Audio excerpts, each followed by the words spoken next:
पाकिस्तान ने भारत को जो मुक्का मारा वो मोदी क़यामत तक नहीं भूलेगा। फ़ौज पाकिस्तान ने 6 से 10 मई तक मोदी सरकार को तारीखी सबक सिखाया।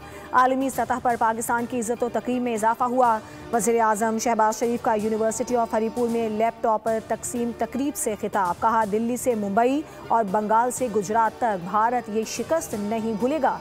खैबर पख्तूनख्वा के अवाम गयूर और बहादुर हैं। दहशत गर्दों के खिलाफ अवाम ने जानों के नजराने पेश किए। खैबर पख्तूनख्वा के अवाम की बदौलत मुल्क में अमन कायम हुआ।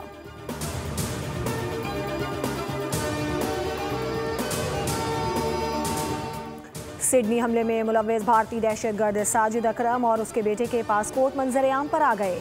साजिद अकरम का पासपोर्ट भारतीय एम्बेसी ने 24 फरवरी 2022 को 10 साल के लिए जारी किया। भारतीय एम्बेसी को पहले दिन से हमलावर की भारतीय शहरियत का इल्म था।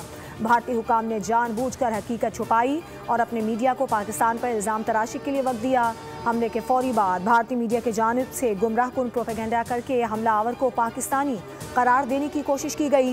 गैर मुल्की जरीदे दी गार्जियन के मुताबिक ऑस्ट्रेलिया ने 2020 में भारतीय खुफिया एजेंसी रॉ के 2 एहलकारों को मुल्क बदर कर दिया था। ये इकदाम एक ऐसे नेटवर्क के खिलाफ किया गया जिसे ऑस्ट्रेलियाई खुफिया इदारे ने जासूसों का गठजोड़ करार दिया था।